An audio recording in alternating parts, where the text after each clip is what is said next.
നീ ഭാവിയിൽ ആരുടെ കൂടെ ജീവിക്കാൻ ആഗ്രഹിക്കുന്നുവോ അവന്റെ നാളുകൾ എണ്ണപ്പെട്ടു കഴിഞ്ഞു.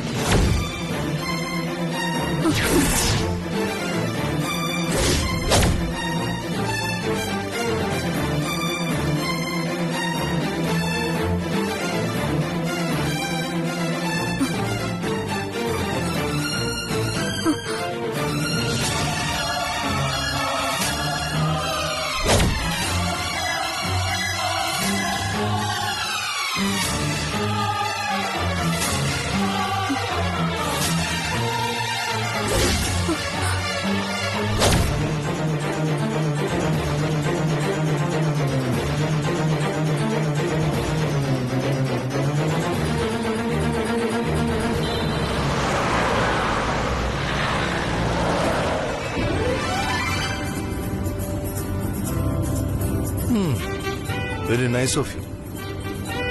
Thank you Rajaram. നീയാണ് യഥാർത്ഥ സുഹൃത്ത്. താങ്ക്സ്. ഓ അത് ശരി. സാറിന്റെ ജീവൻ രക്ഷിക്കാൻ ഞാൻ പെടാപ്പാട് വിടുമ്പോ അതിനെ ധിക്കരിക്കുന്ന സാറ് ഇപ്പൊ ഫോൺ തന്നപ്പോ യഥാർത്ഥ സുഹൃത്തെന്ന് വിളിക്കുന്നു അല്ലേ? Sorry, no comments. തൽക്കാലം നമ്മൾ RIT കോളേജിലേക്ക് പോകുന്നു. അത് കഴിഞ്ഞ് മതി ബാക്കി സംസാരം. സാർ ഇങ്ങനെ തന്നെ പറയുമെന്ന് എനിക്ക് നേരത്തെ അറിയായിരുന്നു. അതുകൊണ്ടാ പുതിയ മൊബൈൽ തന്നത്. ഇനി ഇതിൽ കൂടി സാറിന് അവളോട് എന്ത് പറയണോ, സാറിന് അവളിൽ നിന്ന് എന്ത് കേൾക്കണോ എല്ലാം ആകാം. പിന്നെ എന്തിനാ നേരിട്ടൊരു കൂടിക്കാഴ്ച? ആ ഗൗരിദാസ് ശ്രീലക്ഷ്മിയെ കരുവാക്കി സാറിനെ ടാർഗറ്റ് ചെയ്തിരിക്കുന്നത് അറിയാമല്ലോ. വെറുതെ എന്തിനാണ് അവന് പുതിയൊരു അവസരം കൊടുക്കുന്നത് എന്നാണ് എന്റെ ചോദ്യം. അല്ല, അതും ഇതും തമ്മി. അത് മാത്രമല്ല കാര്യം. സാറിനെ പെട്ടെന്ന് വീട്ടിൽ കൊണ്ട് ചെല്ലാന്ന് ഞാൻ അമ്മയ്ക്ക് വാക്കുകൊടുത്തിരിക്കുക. അമ്മ അവിടെ കാത്തിരിക്കും. വെറുതെ ലേറ്റാക്കി അമ്മയെ ടെൻഷൻ എടുപ്പിക്കരുത് പ്ലീസ്. അപ്പോ താൻ വഴങ്ങില്ലെന്നർത്ഥം. ശരി, ഓക്കെ. ഏതായാലും ഫോൺ തന്നതിന് താങ്ക്സ്.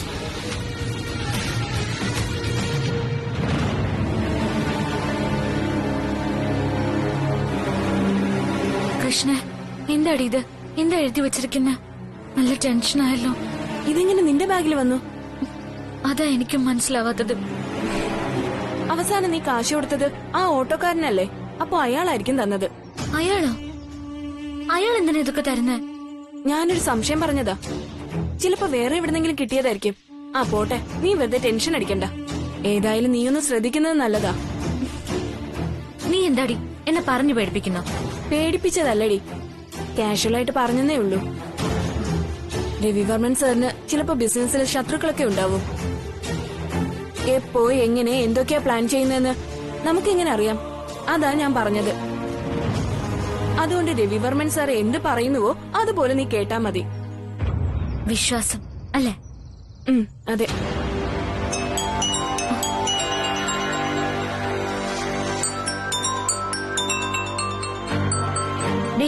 നമ്പർ മാത്രമേ ഉള്ളൂ. നീ ആരാണെന്ന് നോക്ക്. ഹലോ. ഹലോ ശ്രീലക്ഷ്മി, ഞാൻ രവിവർമ്മനാണ്. ഇന്നത്തെ എക്സാം എങ്ങനെ ഉണ്ടായിരുന്നു? സാറായിരുന്നോ? എക്സാം നല്ല എളുപ്പമായിരുന്നു സർ. ശ്രീ, ഈ പേപ്പറിനെ പറ്റി പറയരുത്. സർ, ഇതേതാ പുതിയ നമ്പറോ? അതെ, മറ്റേ നമ്പറിന് ചില പ്രശ്നങ്ങളുണ്ട്. എല്ലാം ഞാൻ നേരിട്ട് കാണുമ്പോ പറയാം. ശരി സർ. ആ സർ, സാർ തന്ന പേന എനിക്ക് ഭയങ്കര ആത്മവിശ്വാസം തന്നു. സാർ പരീക്ഷയ്ക്ക് എല്ലാ ദിവസവും ഫോൺ വിളിച്ച് ഞാൻ നന്നായി പരീക്ഷ എഴുതും. Anyway, thank you so much sir. ഞാൻ ഈ പേന കൊണ്ട് തന്നെ മുഴുവൻ എക്സാമും എഴുതും. ഗുഡ്. അല്ല, കഴിച്ച ഐസ്ക്രീം എങ്ങനെ? നല്ല ടേസ്റ്റ് ഉണ്ടായിരുന്നു. സാർ, സാർ എവിടെയാ? സാറെങ്ങനെ അറിഞ്ഞ് ഞങ്ങൾ ഐസ്ക്രീം കഴിച്ചെന്ന്? ഞാൻ എവിടെയോ ആവട്ടെ, നമുക്ക് വേണ്ടപ്പെട്ടവരുടെ നീക്കങ്ങളൊക്കെ എനിക്കപ്പം അറിയാൻ പറ്റും. With my sixth sense. Sixth സെൻസോ? അത് കൊള്ളാലോ. ആ ശ്രീലക്ഷ്മി, ഇപ്പോ നിങ്ങളുടെ മുന്നിൽ ഒരു കാർ വന്ന് നിൽക്കും. നോക്കൂ, ഒരു കാർ വരുന്നുണ്ടെന്ന്.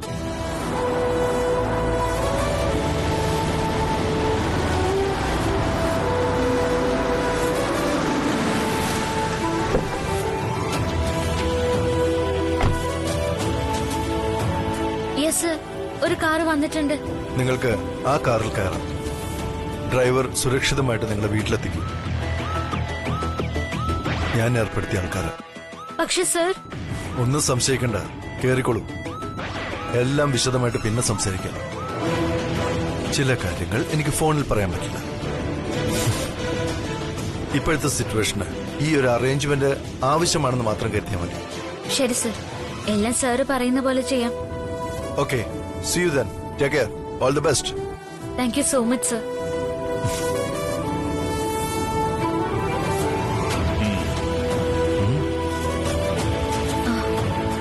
കൃഷ്ണ, വാ, നമുക്ക് ഈ കാറിൽ പോവാം. എന്താടി നിന്റെ ലവ് സ്റ്റോറിക്ക് പുതിയ ട്വിസ്റ്റാ? മിണ്ടത് കയറടി. വാ.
ആഹാ, അത് ശരി.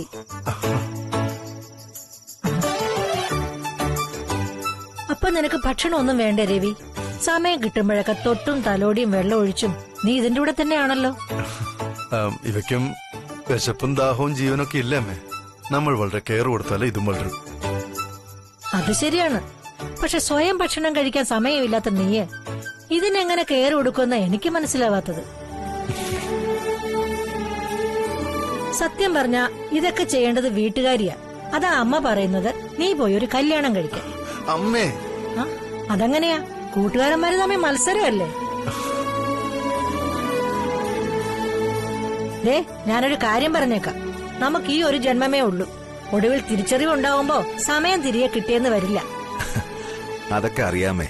പക്ഷെ നമുക്ക് നമ്മുടെ പ്രായത്തിന് ചേർന്ന പെൺകുട്ടികളെ കിട്ടണ്ടേ? എന്താ കിട്ടാതിരിക്കാൻ? നോക്ക്, വിവാഹത്തിന് അങ്ങനെ പ്രത്യേകിച്ച് റൂൾസ് ഒന്നുമില്ല രാജ. ജാതിയും മതവും വയസ്സും ഒന്നും ഒരാണും പെണ്ണും ഒന്നിച്ചു ജീവിക്കാൻ ഒരു തടസ്സമല്ല. വിവാഹത്തിന് പ്രധാനമായും വേണ്ടത് പ്രായവ്യത്യാസം നോക്കലല്ല, പരസ്പര വിശ്വാസമാ, പരസ്പര ആശ്രയത്വവും. എന്താ രവി, അങ്ങനെ തോന്നില്ല നിനക്ക്? അക്കാര്യത്തിൽ ഓരോരുത്തരുടെയും അഭിപ്രായം തികച്ചും വ്യത്യസ്തമായിരിക്കുമല്ലോ. എന്റെ കാഴ്ചപ്പാടായിരിക്കില്ല രാജാറാമിന്റേത്, ബാലമാമയുടേത് വേറെയും. ഏതായാലും അമ്മ ഈ പറഞ്ഞത് താങ്ക്സ് ഉണ്ട്. അതേ എനിക്കിപ്പോ പറയാനാവും. നീ എന്തിനാ താങ്ക്സ് പറയുന്നത്? അത് മനസ്സിലായില്ല. അല്ല, അമ്മയുടെ ഈ വാക്കുകൾ ഒരു മോട്ടിവേഷൻ ഫീൽ ചെയ്തു, അതുകൊണ്ട് ഞാൻ താങ്ക്സ് പറഞ്ഞത്. I like it so much. വെറുതെ മോട്ടിവേഷൻ തോന്നിയാൽ മാത്രം പോരാ, അത് പ്രാവർത്തികമാക്കുമ്പോഴേ അർത്ഥവത്താവും. ഉടൻ നീ ഒരു പെണ്ണിനെ കണ്ടുപിടിക്കും, ഞാൻ കഴിപ്പിക്കാം നിന്റെ കല്യാണം. വരൂ, നേരം ഒരുപാടായി, ഭക്ഷണം കഴിക്കാം. രവിക്കുഞ്ഞിന് വിശന്നില്ലെങ്കിലും രാജാറാം സാറിന് വിശക്കും. മുഖം കണ്ടാൽ അറിയാം നല്ല വിശപ്പുണ്ടെന്ന്. ഇവൻ എപ്പോഴും അത് തന്നെ ബാലമ്മ, ആളൊരു തീറ്റിപ്പണ്ടായിരുന്നു. നോക്കി പേടിപ്പിക്കണ്ട സാർ, ചെന്നാട്ട് ഞാൻ പിന്നാലെ വന്നോളാം. ചെല്ലേ അമ്മേ. പറഞ്ഞോമേ. വരൂ.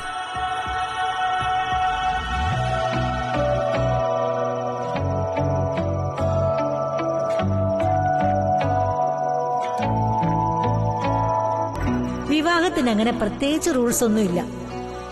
ജാതിയും മതവും വയസ്സും ഒന്നും ഒരാണും പെണ്ണും ഒന്നിച്ച് ജീവിക്കാൻ ഒരു തടസ്സമല്ല. വിവാഹത്തിന് പ്രധാനമായും വേണ്ടത് പ്രായവ്യത്യാസം നോക്കലല്ല, പരസ്പര വിശ്വാസമാണ്, പരസ്പര ആശ്രയത്വവും.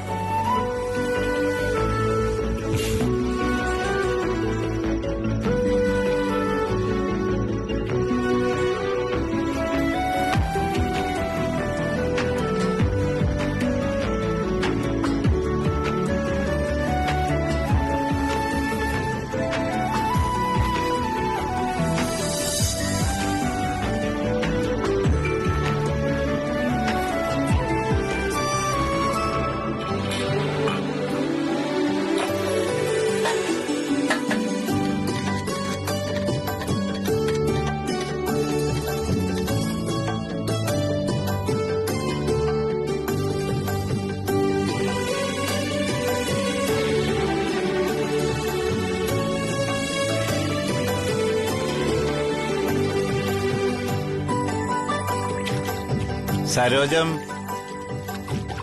സരോജം, എന്താ കിടന്ന് വിളിച്ചു കൂവുന്നേ? നാളെ ഞാൻ ചിലപ്പോ നേരത്തെ പോവും. 2-3 ഹോം ഡെലിവറി ഉണ്ട്.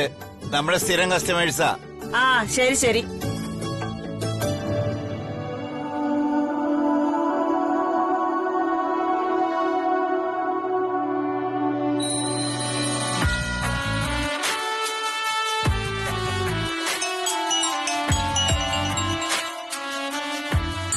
മോളെ എന്താ ഇത്?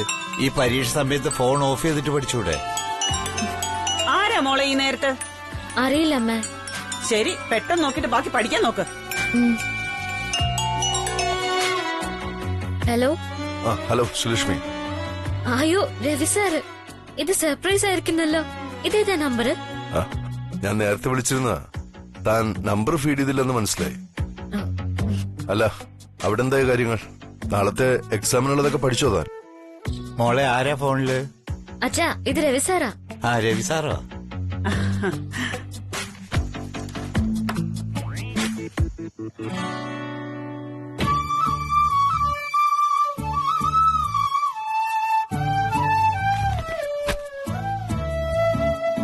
സർ, എന്തുണ്ട് കാര്യങ്ങൾ? എന്താ ഈ നേരത്തെ ഫോൺ വിളിച്ചേ? അത് കൊള്ളാം. താനല്ലേ പറഞ്ഞത് പരീക്ഷയ്ക്ക് ഇൻസ്പിറേഷൻ കിട്ടാൻ എല്ലാ ദിവസവും ഞാൻ ഫോൺ ചെയ്യണമെന്ന്? അശ്ശോ, അത് ഞാൻ മറന്നു. സാരമില്ല, എന്ത് മറന്നാലും പരീക്ഷയ്ക്ക് പഠിച്ചത് മാത്രം മറക്കാതിരുന്നാ മതി.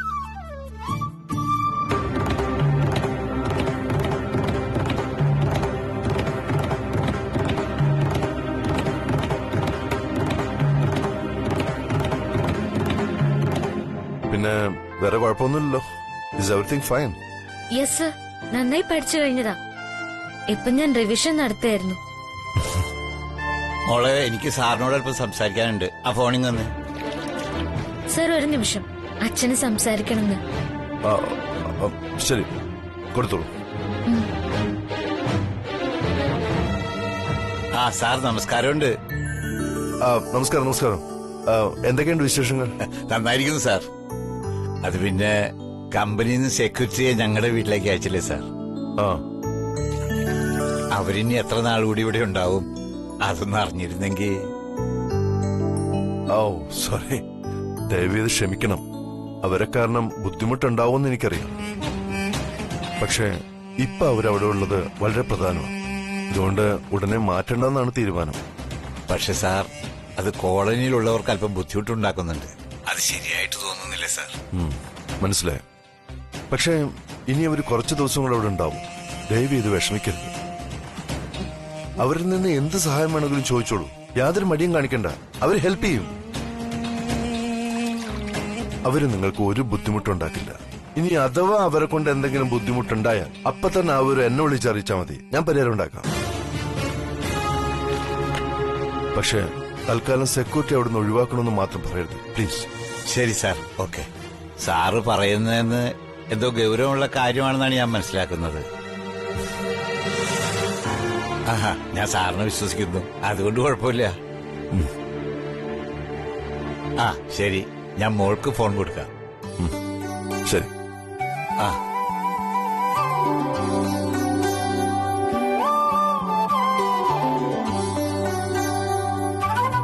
Hello sir. ശ്രീലക്ഷ്മി, താൻ അച്ഛനോട് പറയണം ആ സെക്യൂരിറ്റിയെ കുറിച്ച് ഒരു ടെൻഷനും വേണ്ടെന്ന്. പിന്നെ താനും കൂടെ ഒന്ന് ശ്രദ്ധിക്കണം അവരുടെ നീക്കുന്നത്. ശരി സർ, ഡൺ. ശരി, അപ്പോ all the best for the exam. Thank you sir. എനിക്കിപ്പോ നല്ല ധൈര്യം വന്നു. Thanks a lot. Okay, good night. Good night sir.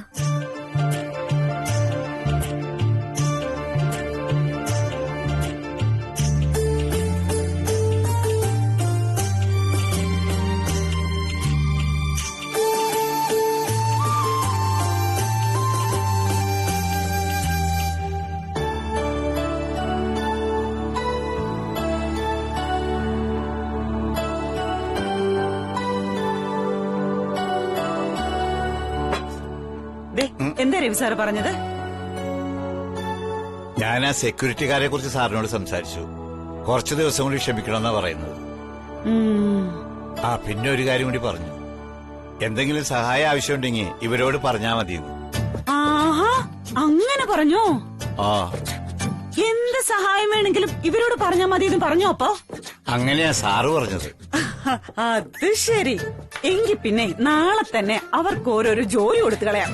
ഞാൻ ഏറ്റു ബാക്കി കാര്യം. സരോജം, നീ വെറുതെ അവരെ ബുദ്ധിമുട്ടിക്കരുത്. ഇപ്പോഴേ പറഞ്ഞില്ലെന്ന് വേണ്ട. ശ്രീരച്ചനൊന്ന് വെറുതെ ഇരുന്നേ. എനിക്കറിയാം എന്ത് ചെയ്യണോന്ന്. ആ അത് പറ്റില്ല. തലയിരിക്കുമ്പോ വാലാടാൻ പാടില്ല.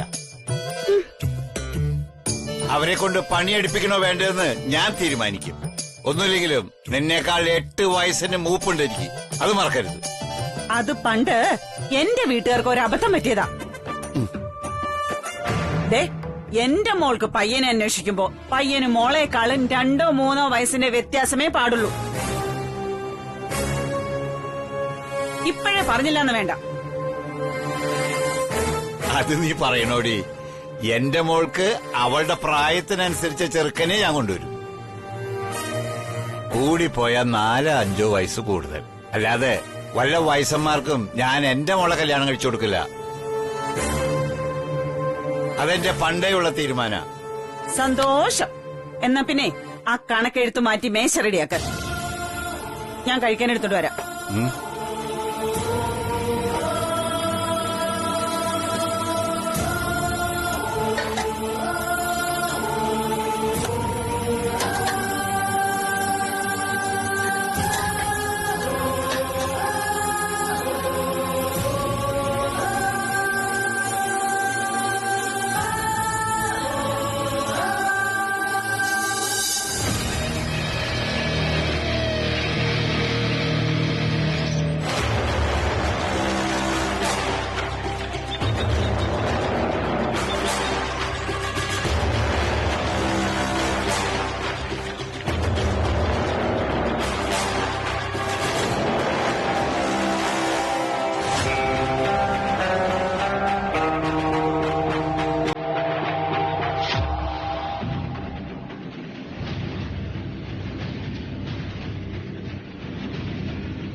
Good morning uncle.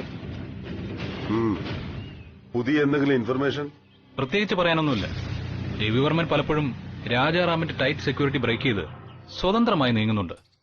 അങ്കിൾ ഇതുവരെ ഒന്നും ചെയ്തില്ല. അറിയാം. കുറെ നാൾ മാളത്തിൽ ഒളിച്ചിരുന്നവൻ പുറത്തേക്ക് വന്നത് എന്നോട് മുഖാമുഖം പോരടിക്കാൻ തന്നെയാണ്. അങ്ങനെയാകണം രവിചന്ദ്രവർമ്മൻ. അല്ലാതെ ഈ കളിക്ക് എന്ത് സുഖം കിട്ടാനാ? അങ്കിൾ രവിവർമ്മനെ കൊല്ലാൻ വാടകയ്ക്ക് വരെ ആളെ വരുത്തിയിരുന്നു. ഇപ്പൊ പക്ഷേ മനഃപൂർവ്വമാണ്, അറിഞ്ഞുകൊണ്ട്. അവനെ കൊല്ലാനായിരുന്നെങ്കിൽ എനിക്കത് നേരത്തെ ആകാമായിരുന്നു. ഒരു വെടി അല്ലെങ്കിൽ ഒരു ബോംബ്, ഹും. അവനെ പെട്ടെന്ന് തീർക്കുന്ന പരിപാടി റെസ്റ്റോറന്റ് സീനോടെ മാറ്റിപ്പിടിക്കാനാണ് എന്റെ നിശ്ചയം. ചേഞ്ച് ഓഫ് പ്ലാൻ ഏതൊരു യുദ്ധത്തിലും സാധാരണമാണത്.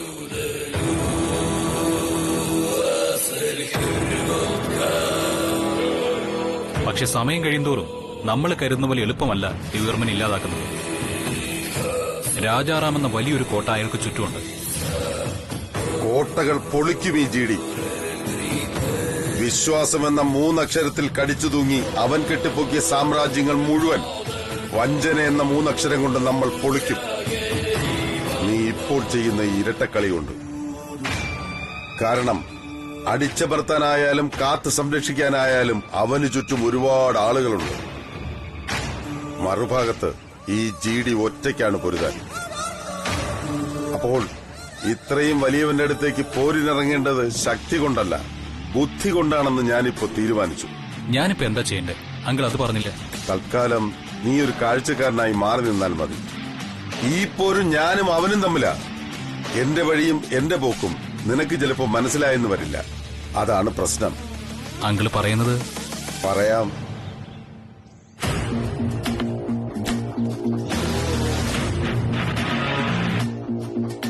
രവിവർമ്മന്റെ ജീവിതത്തിൽ 2 ഘട്ടങ്ങളേയുള്ളൂ. GD വരുന്നതിന് മുൻപും GD വന്നതിന് ശേഷവും. അതിൽ ആദ്യത്തെ കാലഘട്ടം കഴിഞ്ഞു. ഇനി രണ്ടാമത്തേത് വേണം തുടങ്ങാൻ. എല്ലാം തീർന്നു എന്ന് കരുതി അവൻ സമാധാനിച്ചിരിക്കുന്നിടത്ത് നിന്ന് തുടങ്ങും ഞാൻ. വേണ്ടപ്പെട്ടവർ ഓരോരുത്തരായി നഷ്ടപ്പെടുമ്പോഴുള്ള വേദന അവനും അറിയണം.